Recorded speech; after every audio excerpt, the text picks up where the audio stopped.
함께 나누실 하나님의 말씀은 베드로전서 4장입니다. 베드로전서 4장 7절에서 11절까지 말씀입니다. 베드로전서 4장 7절에서 11절까지 말씀입니다. 신약성경 380페이지 부분에 있습니다. 베드로전서 4장 7절에서 11절까지 말씀입니다.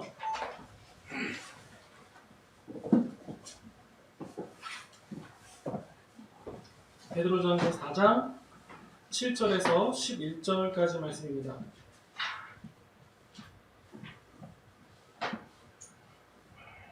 제가 봉독하겠습니다.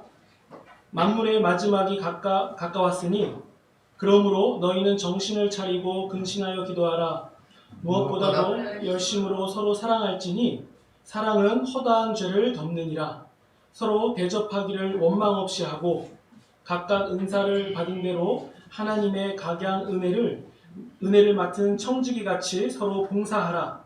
만일 누가 말하려면 하나님의 말씀을 하는 것 같이 하고 누가 봉사하려면 하나님의 공급하시는 힘으로 하는 것 같이 하라. 이는 범사에 예수 그리스도로 말미암아 하나님이 영광을 받으시게 하려 함이니 그에게 영광과 권능이 세세 무궁토록 있느니라. 아멘. 기도하시겠습니다. 사랑의 하나님, 이 시간 말씀을 나눌 때에 주님의 지혜 가운데 나누어지는 말씀이 되게 하시고 주님께서 기뻐하시는 뜻이 우리 가운데 간직되고 또 적용되도록 주께서 주장하여 주시옵소서. 감사드리며 예수님의 이름으로 기도드립니다. 아멘. 네, 말씀을 시작하기 전에 코로나19와 관련해서 간단하게 한 말씀을 드리겠습니다. 우리 지난주에 정치권에서 예배 집회 전면 금지 혹은 조건부 허용 같은 이런 얘기가 나온 것을 여러분들이 이렇게 신문이나 기사로 보셨을 텐데, 물론 이제 그게 진짜인지 아닌지 요즘 하도 가짜 뉴스가 많아서 검증을 해봐야 되지만요. 아무튼 이 부분에 대해서 우리가 기본적인 어떤 개념을 가질 필요가 있을 것 같아서 제가 간단하게 몇 가지 말씀을 드리겠습니다. 우선 첫 번째로는요. 교회는 국가가 제시하는 방역 권고안에 충실하게 적극 동참해야 됩니다. 이 시국에 교회가 예배당에 이렇게 모여서 예배를 드리는 것을 멈춘다는 것은요, 예배를 내팽겨친다라는 것과 똑같은 얘기가 아닙니다. 오히려 그 반대예요. 성도가 예배 드릴 수 있는 특권을 내어주는 거예요. 그래서 이것은 이웃사랑의 관점에서 이해해야 됩니다. 그래서 우리는 이웃사랑의 관점에서 교회는 예배당에 모이는 예배, 그러니까 예배가 멈추는 게 아니라 예배당에 모여서 드리는 예배를 멈출 수도 있는 겁니다. 이럴 때 성도들은요, 가장 좋은 대안으로 첫 번째는 가정 예배를 드릴 수 있고요. 그리고 지금 우리도 하고 있는 온라인 예배가 또 하나의 대안이 될 수도 있습니다. 그리고 빈 예배당을 대형교회가 해주면 좋겠는데요. 빈 예배당을 의료진이나 어떤 봉사자들에게 숙소로 제공한다거나 혹은 임시 격리치료 공간으로 사용할 수 있도록 장소를 제공해 준다면 이것 또한 하나님께 영광을 돌릴 수 있는 훌륭한 예배가 됩니다. 그리고 지금도 이렇게 하고 있는 교회들이 있습니다. 그러면서 우리가 명심해야 될 내용이 있는데요. 이제 이게 주 내용입니다. 예배는요, 공권력이라던가 행정력에 의해서 허가받고 드릴 수 있고 말고 하는 그런 개념이 아닙니다. 예배는요, 성도가 자발적이고 자유로운 결정으로 하나님께 드리는 것이에요. 그러니까 일단 기본적으로 헌법만 봐도요. 예배의 자유는 헌법에도 보장되어 있거든요. 헌법 20조에 보면요. 종교의 자유랑 그리고 정교 분리에 대한 선언이 분명하게 있습니다. 대한민국 역사 속에서 교회가 예배의 자유를 공격받고 제한받았던 때는요. 라고 말을 했다면요. 그것은 예배에 대한 이해 이전에 종교 집회의 자유를 보장하는 헌법을 위반하는 내용이고요. 그리고 이뿐만 아니라 예배 드리는 겁니까? 그 허가의 권한은 과연 누가 가지고 있습니까? 그렇죠? 물론 아마도 이 방역을 성공리에 마치려고 하는 어떤 책임감이나 중압감 때문에 최선을 다하려고 하는 그런 마음에서 실수하는 게 아닌가라고 생각이 듭니다. 그렇다면 우리는요, 이렇게 이해하면 좋겠습니다. 지금까지 하나님 사랑의 관점에서 주일에 모이는 예배를 드렸다면요, 지금 시국에는 이웃사랑 관점에서 흩어지는 예배를 드릴 수도 있는 거예요. 이것은 행정력이나 어떤 외압에 의해서 이루어지는 게 아니라 우리의 자발적인 결정, 우리의 자유로운 결정으로 이루어지는 일이에요. 물론 마음은 좀 어렵지만 지금은 흩어지는 예배도 유익한 예배로 판단됩니다. 물론 흩어지는 예배의 바람직한 형태는 아까 말씀드린 것처럼 가정 예배라든가 혹은 온라인 예배로 할 수 있고요. 그럼에도 온라인 예배는 정상적인 예배의 형태는 아니다라는 거. 특정 상황에서 유익을 줄 뿐이지 정상적인 예배 형태는 아니다라는 것도 함께 기억하시면 좋겠습니다. 그래서 한국교회가 이 어려운 상황에 그냥 협조 정도 하는 게 아니라 적극적인 동참을 해서 큰 힘을 주었으면 좋겠습니다. 그래서 정부와 질병관리본부도 개인적으로도 더 많이 응원해 주시고 또 가능하시면 기부도 해주시면 좋겠습니다. 이 내용이 여러분들에게 또 유익한 기준이 되기를 소망합니다. 네, 이제 말씀 나누겠습니다. 어느 누구에게나 마지막이라는 것은요, 굉장히 특별한 의미거든요. 군입대하는 현장에 가보면요, 사실 지나고 보면 뭐 그렇게 마지막도 아닌데 그 마지막이라는 얘기 때문에 가족끼리 작별의 인사도 하고 눈물도 흘리고 연인들끼리는 이별의 입맞춤도 하고 이제 그런 장면을 우리가 이렇게 보게 되죠. 그리고 또 뭐 아쉬우니까 몇 번씩 손을 흔들기도 하고 어떻게든지 뭐 아쉬움의 표현을 굉장히 적극적으로 하는데요. 동행인이 아무도 없이 군대에 혼자 입대한 저로서는 굉장히 볼성스러운 장면이었습니다. 볼성사나운 장면이었습니다. 휴가 나오고 외박 나오고 하면요, 야, 쟤 또 나왔다 이런 얘기 할 텐데 그때는 마지막이라는 생각 때문에 몇 번이고 인사에 인사를 거듭하죠. 뭐 이건 뭐 학교 졸업식도 마찬가지입니다. 요즘에는 졸업식도 못해서 굉장히 애석한데 꽃다발 들고 기념사진 찍고 나면요, 그렇게 등교하기 싫었던 학교가 왜 그렇게 소중해 보이는지 달라진 것을 경험하게 됩니다. 그러니까 졸업식 마치고 집에 가는 길에 몇 번이고 학교 건물을 되돌아보죠. 운동선수에게도 비슷한 개념이 있습니다. 마지막이라는 것은요, 굉장히 중요해요. 특히 속도로 기록 경기 하는 그런 선수들에게는 더 그런데요. 마지막 바퀴다 라는 얘기를 들으면요, 있는 모든 정신을 가다듬고 온몸에 힘을 짜냅니다. 그리고서는 다시는 경기장에 서지 못해도 후회가 없을 정도로 전력을 다하죠. 오늘 우리도 마찬가지입니다. 오늘 우리는요, 새로운 주일 아침을 맞이했는데 만약 우리가 맞이한 이 아침이 우리의 마지막 하루라면 우리는 오늘 어떻게 보내시겠습니까? 일단은 뭐 집에 가서 밀린 설거지라던가 빨래 안 하시겠죠? 네, 이제 그런 게 중요한 일이 되지 않았어요. 분명히 다른 날과 확연하게 다른 어떠한 하루를 보낼 거예요. 그러면요, 분명한 것이 하나 생기죠. 마지막이라는 말은요, 우리의 삶을 재정돈하고 다시 바라보게 만드는 거예요. 그러니까 돌아보게 하고 반성하게 하고 진실하게 하고 또 최선을 다하게 하고 또 때로는 너그럽게도 하고 또 모든 것을 새롭고 소중하게 만듭니다. 그리고 내 삶에 있는 모든 것들에 대해서 순서를 매겨서 무엇이 중요한지를 선택하게 만드는 거죠. 오늘 우리가 읽은 본문에도 마찬가지입니다. 마지막이라는 얘기가 나오거든요. 우리 7절에 보시면요, 만물의 마지막이 가까이 왔다라는 얘기가 있습니다. 베드로전서가 기록됐던 때는요, 오늘날과 비교하면 약 2000여 년의 간격이 있거든요. 그래서 혹자는 이렇게 생각하실 수도 있습니다. 아니 2000년이나 훅 지났는데 그래도 아직까지 마지막이 안 왔는데 베드로 사도가 너무 좀 세게 허풍을 떤 게 아니냐?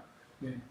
다르게 이해하면요, 베드로 때도 그랬고요, 또 2000년이 지난 오늘도 마찬가지고 그때나 지금이나 똑같이 마지막 때예요. 왜냐면요, 성경이 말하는 마지막 때라는 것은요, 그러니까 다른 표현으로 종말은요, 예수님이 육체로 오신 시점부터가 종말이거든요. 마지막 때거든요. 그래서 베드로도 그 당시에 마지막 때라는 표현을 썼고 우리도 마지막 때를 살아가고 있어요. 그러니까 우리는 모든 성도는 종말의 때를 살아가고 있는 거죠. 그런데 베드로는 오늘 이 본문을 통해서요, 만물의 마지막이라는 말을 하면서 성도들에게 어떠한 효과를 기대하고 있을 거예요. 자신의 삶을 재정돈하고 또 진실하게 하고 또 최선을 다하게 하고 우선순위를 정돈하게 만들었을 겁니다. 그리고 7절을 좀 더 읽어보면요. 그러니까 만물이 가까이 왔으니까, 만물의 마지막이 가까이 왔으니까, 그러므로 무엇을 하라고 요청해요? 두 가지가 나옵니다. 첫 번째는요, 정신을 차리는 거예요. 만물의 마지막이 가까이 왔습니다. 정신을 차리십시오. 그리고 두 번째는요, 삼가 조심해서 기도하십시오. 이 두 가지를 얘기해요. 정신을 차리고 기도하십시오. 물론 이 말씀은요, 우리가 읽지 않은 앞의 내용들을 반영하는 내용인데요. 3절에 보시면 자세히 나와요. 3절에 이렇게 나옵니다. 여러분은 예수님 믿기 이전 과거에 음란과 정욕과 술 취함과 방탕과 흠청대는 잔치, 무법한 우상숭배 같은 이방인들이 즐겨하는 일들을 하면서 살아왔습니다. 그런데 이런 것들은 지나간 때로 충분하지 않습니까? 이 얘기를 하고 있어요. 그러면 정신을 차리고 기도하라는 것은 이 3절의 상황을 뒤집으라는 얘기인 거죠. 그러니까 만물의 마지막 때에 세상의 풍조를 따라가지 마십시오 라는 얘기를 하고 있는 거예요. 세상이 원하는, 또 세상이 노래하는 이런 가치들을 성도들도 똑같이 바라보면서 이 세상의 것들을 소망하고 원하는 그런 모습들은요, 성도에게 어울리지 않다라는 거죠. 이런 비유를 들 수 있을 것 같습니다. 생선 싼 비닐에서 비린내가 나지 않을 수가 없는 거예요. 그리고 먹을 싼 종이에서 종이에 먹이 묻지 않을 수 없는 것처럼 세상의 물질, 세상의 복을 오매불망하면서 이 세상의 가치와 풍조를 따라가지 않을 수가 없다는 거예요. 그러니까 모순인 거죠. 성경은 이렇게 경고합니다. 하나님과 재물을 겸하여서 섬길 수 없다. 예수님의 말씀이죠. 그런데 만약에 우리 안에 검은 속내가 있다면 우리는 이 말씀을 바꿀 거예요. 하나님과 재물을 겸하여 섬길 수 있다. 베드로전서를 설교하면서 제가 여러 번 강조드렸지만, 예수님 믿는 결론이 세상이 되는 거라면, 예수님 믿는 결론이 세상이 노래하는 것이 되는 거라면 그 믿음은 가짜고요. 그렇게 만들어주는 예수도 가짜예요. 진짜 예수, 진짜 믿음은요, 썩지 않고 더럽지 않고 쇠하지 않는 그 유업을 잇는 산소망을 가졌기 때문에 세상을 결코 응시하지 않는 거예요. 오직 우리 주님만을 밝히 응시하는 거죠. 그래서 눈으로 보지 못하는 예수 그리스도를 사랑하는 성도가 된 나, 그런 내가 남는 거예요. 바로 그 나 위에 더 얹어야 될 세속적인 복은 실상 성도들에게 존재하지 않습니다. 이게 진짜 믿음, 이게 진짜 예수인 거죠. 예수님 믿고 세상을 나그네로 살아가는데, 그런 성도들이 요즘 애들도 꿈꾼다는 건물주가 되는 게 여전히 내 삶의 목표고 복의 끝자락이라면 그 사람은 예수님을 모르는 거예요. 아직 예수님을 못 믿는 겁니다. 물론요, 좋은 게 좋은 거라는 거는 저도 잘 알고 있습니다. 그 자리에 앉으라고 할 때 마다할 사람 아무도 없는 게 사실이에요. 그러나 신자는요, 그런 자리에 앉아도 예수님이 아니면 충분하지 않은 거예요. 공허함을 느끼는 거예요. 오직 예수님이어야만 그 신자는 충분함을 느끼는 거죠. 그래서 신자들은요, 예수님이라면 다른 것은 부족해도 다 괜찮다라고 말하는 삶이어야 됩니다. 예수님이 없어도 이 인생이 만족스럽고 행복할까봐 두려워해야 되는데, 정작 성도들은요, 행복을 돈, 부동산, 세상 물질에서 다 찾는다는 것은 굉장히 허망한 일입니다. 우리 베드로전서를요, 반복해서 읽어보시면, 뿐만 아니라 성경 전체를 반복해서 읽어보시면요, 성경이 궁극적으로 가르치는 복은 결코 세상과 같지 않다라는 사실을 우리는 발견하게 됩니다. 기본적으로 신자는요, 하나님 앞에서 자신의 어떤 그 소유권을 주장할 수가 없습니다. 그래서 세상의 것들을 많이 가졌다고 해도 다 내 것이라고 주장하는 것 자체가 성경과 맞지 않습니다. 그래서 우리는요, 7절처럼요, 7절의 권면처럼 정신을 차려야 됩니다. 우리는 언제든지 멈춰 서야 돼요. 지금 내가 잘 가고 있는지, 지금 내 삶이 나아가고 있는 방향이 맞는 건지 우리는 항상 점검해야 됩니다. 이것은요, 7절에 나온 것처럼 기도함을 통해서 가능한 거예요. 지금 두 가지를 얘기하고 있죠. 정신을 차리고 기도하라. 그렇다면 기도는 무엇이겠습니까? 기도는 세상을 가질 수 있는 요술 램프입니까? 비비면 비비는 대로 내 마음대로 다 들어지는 걸까요? 오히려 기도는요, 그것과 반대입니다. 오히려 세상을 등지게 해요. 진정한 기도는요, 세상을 등지고 십자가를 바라보게 만드는 기도예요. 우리 한 번쯤 경험해 보시지 않았습니까? 우리는 기도의 깊은 경지로 나아갈수록 세상과 나는 간 곳이 없고 구속한 줄을 밝히 보게 되는 그런 경험들을 한 번씩 해보셨을 겁니다. 그렇다면 기도는요, 내가 의지하고 내가 주목하는 모든 것들에서 돌아서서 오직 우리 주님만 바라보는 것, 오직 주님만 의지하는 것, 그렇게 나를 만들어주는 것, 그게 기도라고 이해해도 좋습니다. 우리를 수없이 휩쓸고 지나가는 이런 어지러운 세상 속에서 우리는 언제든지 멈춰서서 세상을 응시하던 눈을 닫고 세상을 등지며 십자가를 보며 우리 주님만을 의지하는 그런 기도를 드린다면 우리는 이 만물의 마지막을 힘차게 지나갈 수 있는 그런 담력을 얻는 거예요. 우리는 이 담력을 가지고 이 세상을 지나가는 나그네고 결국 그 나그네 여정의 종착지는 왕같은 제사장이요 거룩한 나라임을 우리는 확인하게 될 것입니다. 우리 하나 더 기억할 수 있죠. 예수님은 그러면 왜 기도하셨을까요? 사실 예수님은요, 결코 오염되지 않았고 철저하게 썩지 않고 더럽지 않고 쇠하지 않는 유업을 확실하게 바라보시는 분이에요. 어떤 결핍이 있다거나 혹은 뭐가 부족해서 기도를 해야 되는 그런 분은 아니셨습니다. 그러면서도 예수님은요, 육체를 입고 이 세상에 머무시면서 예수님의 그런 모든 전인격은 하나님 아버지를 향해 있었기 때문에 기도를 하신 거죠. 우리처럼 필요 때문에 기도하는 것과는 전혀 다른 분이었어요. 그래서 예수님은 기도를 통해서 예수님 당신이 하나님과 하나임을 늘 경험하셨던 겁니다. 우리도 마찬가지예요. 이런 어지러운 세상을 살아가고 있지만 우리는 우리의 전인격을, 우리 모든 지정의를 하나님께 맞추는 작업이 일어나야 됩니다. 그게 바로 기도인 거죠. 기도 없이 우리는 이 세상을 살아갈 수가 없습니다.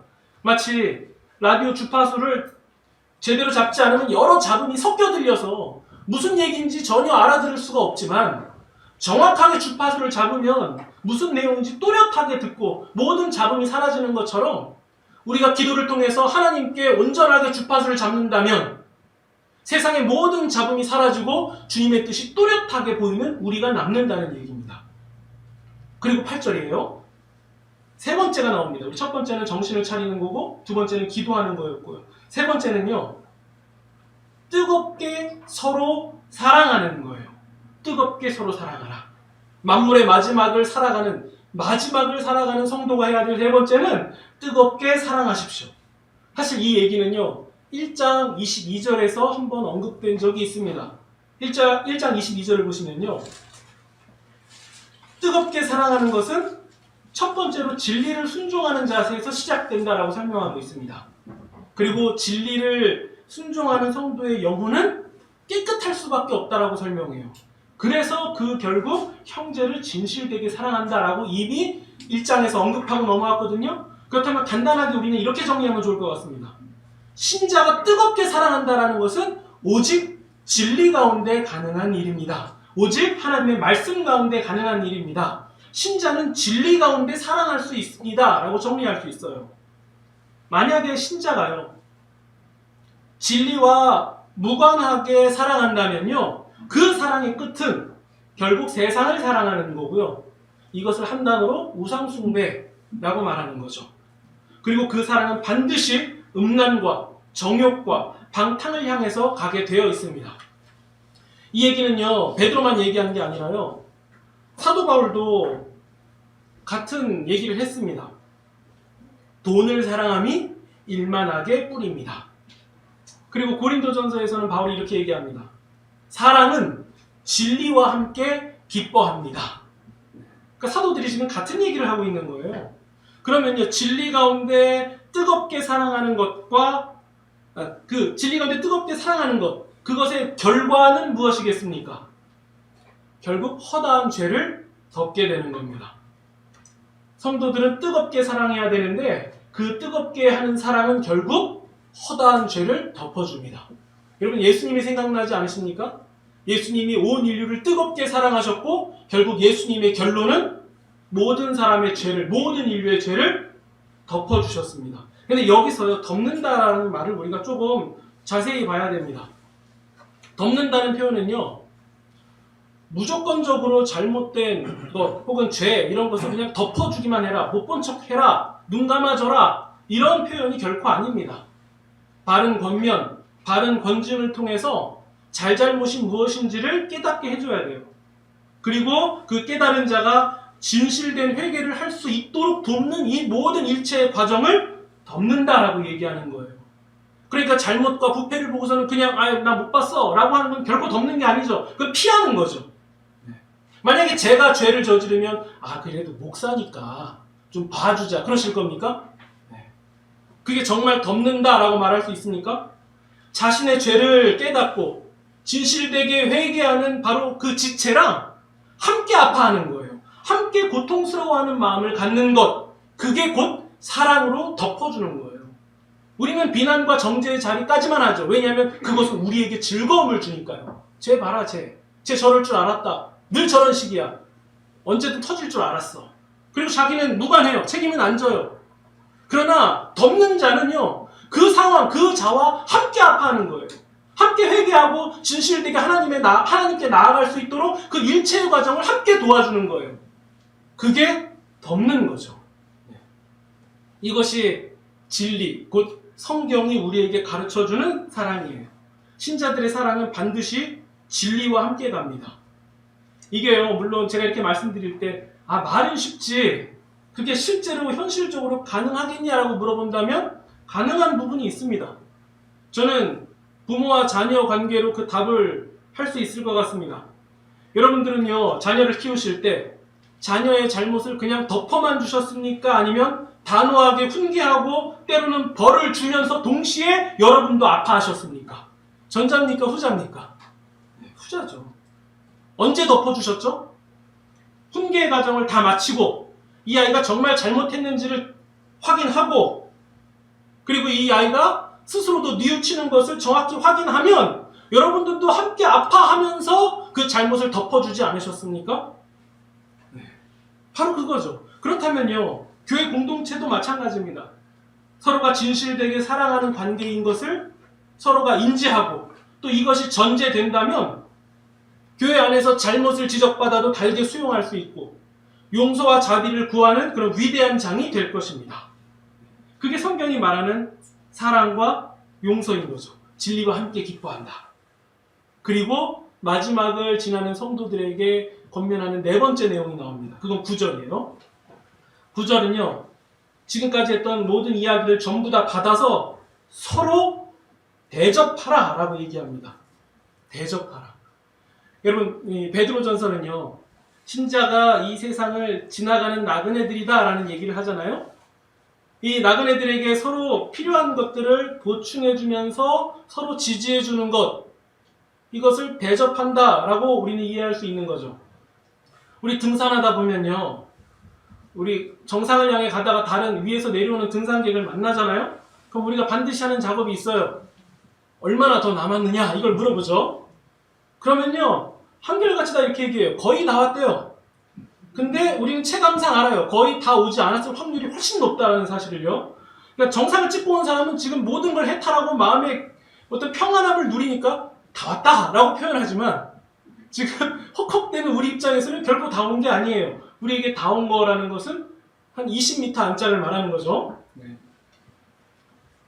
등산하는 사람들끼리 서로 오가면서 물어보고 도와주고 합니다. 하물며 천성을 향해서 등산하는, 행진하는 이 나그네들끼리 서로에 대해서 더 좋은 대접으로 서로를 위하는 것은 마땅한 일이 아닙니까? 당시 베드로전서가 기록됐을 때는요, 기독교인들을 향해서 로마의 박해가 굉장히 극심했던 때였습니다. 이로 인해서 여러 가지 도움이 필요한 사람들이 있었어요. 또 신앙 때문에 여러 가지 박해 때문에 기본 생활조차도 위협을 받는 사람들이 있었어요. 그런데 이런 사람들이, 이런 도움이 필요한 사람들이 너무 많이 교회로 몰려오면, 그것도 하루 이틀도 아니고 계속해서 몰려온다면 원망이 나올 만도 하잖아요. 그러나 베드로는요, 그런 교회를 향해서 단호하게 명합니다. 원망 없이 봉사하라. 이게 5번째예요. 원망 없이 봉사하라. 이것들은 성도들이 서로를 향해서 감당해야 될 사명인 거예요. 이 나그네들은 하나님이 주신 재능과 은사대로 서로 봉사하고 서로 세워가요. 우리 여기서 이해할 수 있는 개념이 있죠. 그렇다면 직분이란 무엇입니까? 직분은요, 철저한 섬김의 자리인 거죠.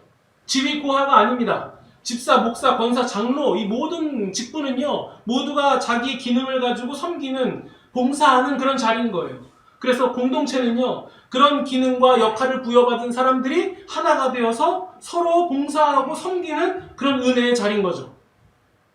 그래서 세상을 지나가는 나그네들인 성도들이 교회라는 이름으로 모이게 되면요, 그 교회는 하나님의 나라를 경험할 수밖에 없는 거예요. 부족한 사람도 있고, 그 중에 모난 사람도 있고, 잘난 사람도 있고, 못난 사람도 있고, 다 모여 있잖아요. 근데 이 모든 사람들이 천성을 바라보면서 서로 지지하고 격려하면서 용서를 구하고 용납해주고 이해하는 그런 공동체가 교회이기 때문에 교회는 세상과 다른 거예요. 교회는 세상과 비교할 때 특별한 거예요. 그림으로 이해하면 노아의 방주 같은 거죠. 폭우가 끝없이 쏟아져 내리는 그런 세상 속에서 이 폭풍우 사이를 힘있게 지나가는 공동체, 그게 바로 교회인 겁니다. 그러면 이렇게 정리할 수 있죠. 교회는 어떤 공동체입니까? 라고 물어본다면 만물의 마지막 때를 준비하는 공동체입니다. 그날까지 우리가 언급한 5가지, 정신을 차리고 근신하며 기도하는 공동체죠. 그리고 뜨겁게 사랑하면서 서로 봉사하고 대접하는 그런 공동체가 바로 교회입니다. 그래서 교회는 썩지 않고 더럽지 않고 쇠하지 않는 그런 유업을 향하여서 늘 힘있게 전진하는 공동체죠. 세상을 닮아갈 수 없는 거죠. 세상이 묻을 수 없는 거죠. 천성을 향해서 힘있게 전진하는 그런 공동체입니다. 그런 공동체로 교회가 살아가다 보면요, 하나님은 그 공동체에게 뭐라고 얘기하시겠습니까? 야, 너희들은 나를 쏙 빼닮았다. 세상에 있는 모든 교회가 사실 이 얘기를 들어야 되는 거 아닙니까? 나를 쏙 빼닮았다. 나 하나님을, 이 교회들아, 나 하나님을 너희가 쏙 빼닮았다. 바로 이 얘기가 11절 말씀이에요.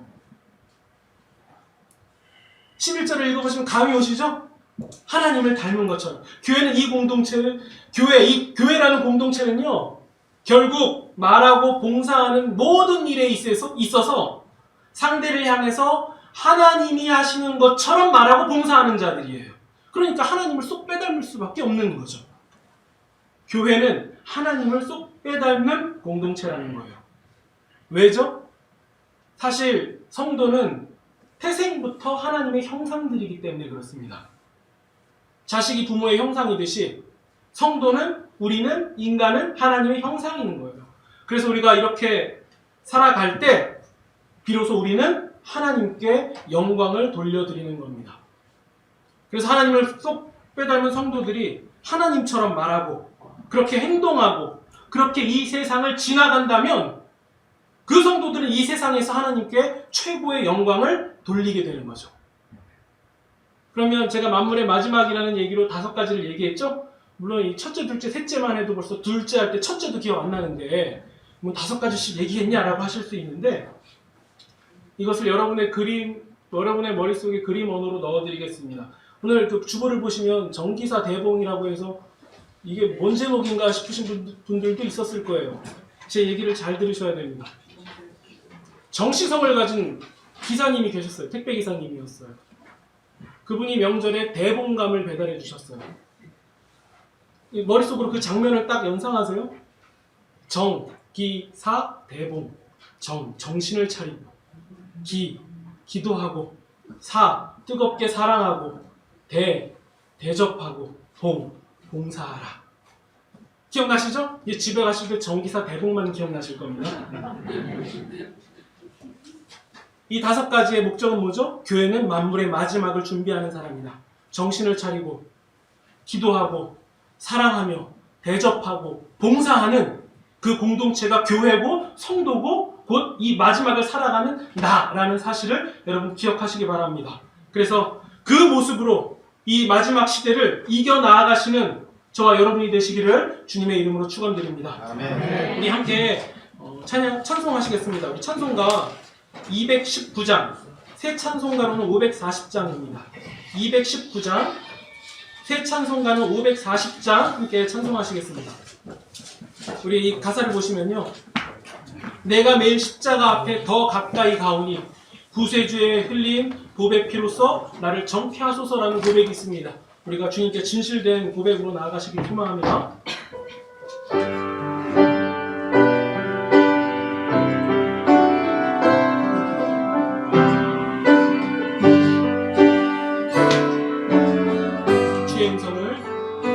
주의 음성을 내가 들으니 살아가는 나의 삶 믿는 마음으로 주께 가오니 나를 영접하소. 주여 넓으신 은혜 베푸사 주여 넓으신 은혜 베푸사 나를 받아주시니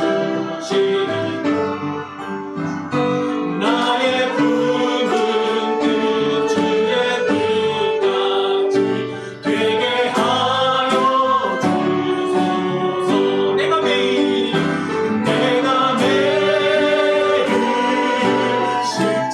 더 가까이 가오니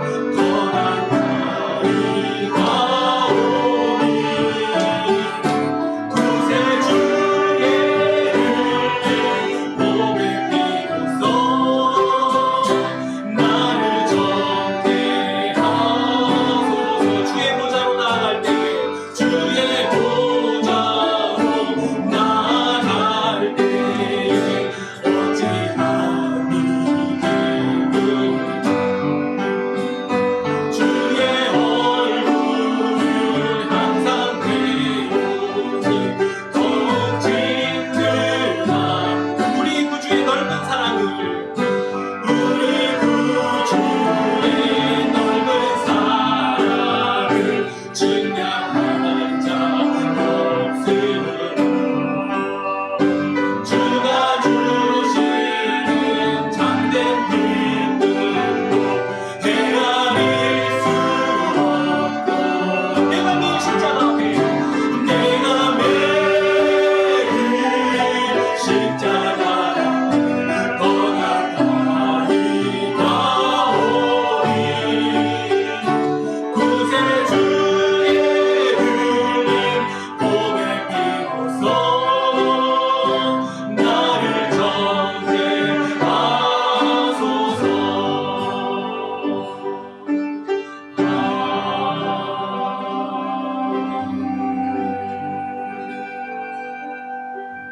기도하시겠습니다. 사랑의 하나님, 이 만물의 마지막 때에 우리가 온전하게 이 세상을 지나가는 그런 존귀한 성도들이 되도록 주께서 우리를 끝까지 주장하여 주시옵소서.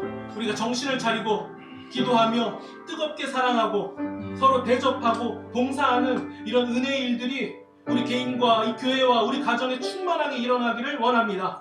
하나님, 주께서 붙들어 주시는 대로 힘있는 군사로 이 세상을 맞서 온전하게 이기게 하시며 또 사랑하는 그런 고귀한 공동체 되도록 이끌어 주시옵소서. 뿐만 아니라 하나님, 이 어려운 시국 가운데 예배를 지키며 신앙을 지키는 우리 교회들과 또 성도들을 주님의 은혜 가운데 붙들어 주셔서 속히 회복되고 속히 지나갈 수 있도록 주께서 축복하여 주시옵소서. 감사드리며 예수 그리스도의 이름으로 기도드립니다. 아멘.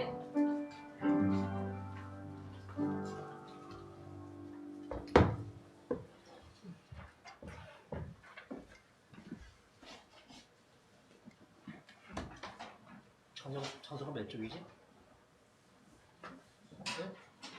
쪽은 몇 쪽을? 276장.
교회 앞에 광고드립니다. 3월달까지는 아마 이렇게 가기 쉽습니다.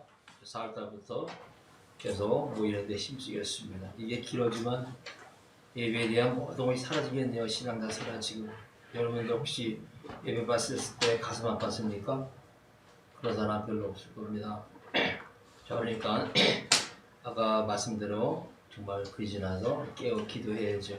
그러기 위해서 예배가 예배되기 위해서 이 코로나 사태가 빨리 사라지기 위해서 여러분들 기도하시기 바랍니다. 우리 기독교인들이 기도해야지 이것이 풀어집니다.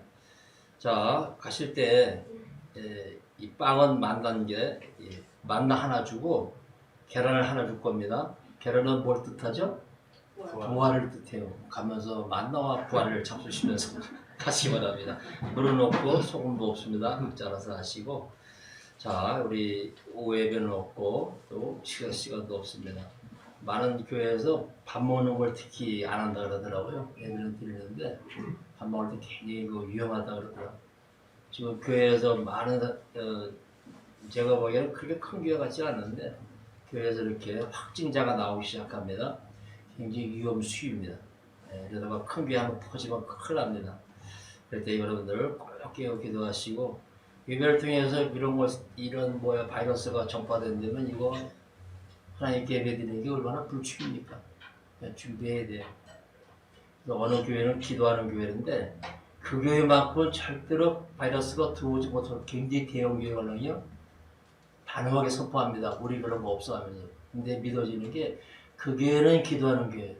정말 기도하는 교회입니다. 청년들 나와서 차례 한번 4시간씩 기도하려는데 그런 기도하는데 어떻게 기롭겠습니까? 우리가 본받아야죠. 자, 축복합니다. 네, 기쁜 마음으로 돌아가시고 인사하실 때 눈 인사하시고 그리고 예배드릴 때 마스크 쓰십시오. 장로님 마스크 왜 안 썼어요? 다음에 쓰십시오. 꼭 쓰세요. 옆에 사람이 싫어합니다. 그 기침할 때 빨리 뛰어나가세요. 하고 와. 자, 축복합니다. 예, 우리 기도하고 마치겠습니다. 하나님 아버지 고맙습니다. 3월의 셋째 주 우리가 주일로 모여서 또한 이렇게 예배했습니다. 하나님, 우리 마음에 다시 신령과 진정으로 예배하는 마음을 주시고 예배가 자꾸 중단됐을 때 가슴 아파할 수 있는 축복된 상한 마음도 내려 주옵소서. 무엇보다도 우리 신앙인들이 합심하여 기도하기 원합니다. 하나님, 이 코로나 사태가 지구촌 전체를 덮고 있습니다. 주께서 허락하셔서 다 제거시켜 주시고 이것을 통해서 다시 모든 열방들이 주 앞에 나오는 축복된 아름다운 과정이 되게 하시옵소서. 특히 아버지 한국교회를 축복합니다. 늘 깨어 기도하게 하시고 예배에 대한 목마름과 이거에 대한 잘못된 해석과 이걸로 인해서 등하시 되는 나약함 속에 빠지지 않게 하시고 특히 우리 교회들이 이 어려운 시기에 기도의 십자가를 메고 하나님 민족을 구원하는 사명 차원에서 날마다 늘 깨어 기도하는 기도의 영을 우리 교회 위에 우리 한국 교회에 내려 주옵소서. 하나님 말씀을 듣고 갑니다. 부담감되는 말씀이지만 하나님 제목처럼 정의사 다윗이라 말씀으로 계속 묵상하며 한 주가 어느 곳에 있든지 말씀에 순종하는 귀한 종들 되게 하시고 사는 성도들을 통해서 주님 나라가 주의 거룩한 인격이 증거되는 아름다운 증인들이 되게 하옵소서. 이 시간 안에 12하나 추종 감사해서 감사함을 또한 여러가지 예물을 올립니다. 예물 뒤에 있는 이들의 땀과 눈물과 해동을 받아주시고 하나님 삶의 일부 피와 같은 이 예물을 올립니다.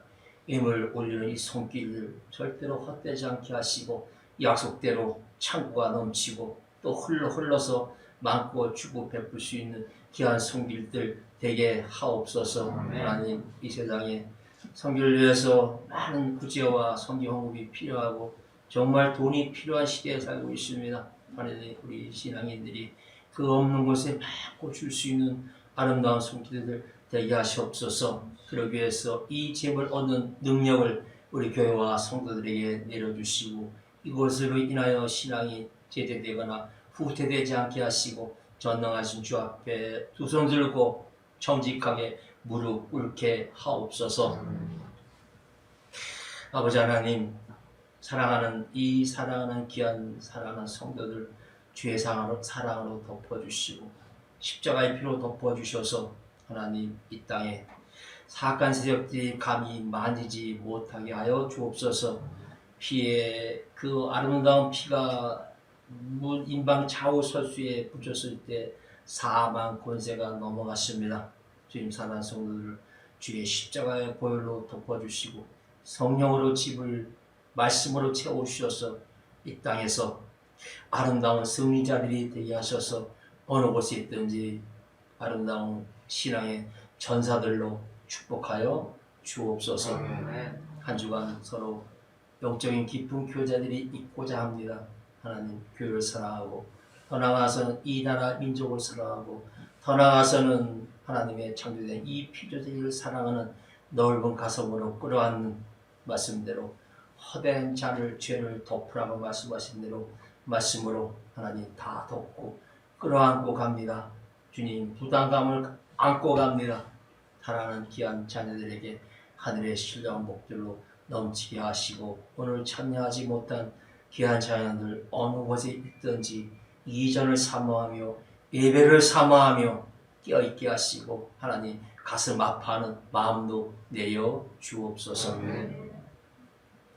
이제는 우리 주 예수 그리스도의 은혜와 하나님 아버지의 극진한 사랑과 성령의 이로 감동 충만함이 오늘 말씀 받고 진실로 사랑하고 열심히 외워 깨어 근신하며 기도하며 하나님 모든 걸 덮고 안고 가기로 다짐하는 교회와 성도들 머리 위에 가정과 세국 위에 어린 생명들 머리 위에 떠나가서 이 나라 인민족 7천만 백성들 위에 그리고 세상 속에 흩어져 주의 삶을 감당하는 주의 거룩한 종들 머리 위에 저 풍령 땅에서 다시 오실 그리스도를 학수고대하며 신앙 지키는 지하의 모든 신앙의 동지들 머리 위에 이제부터 영원토록 함께 있을지어다. 아멘.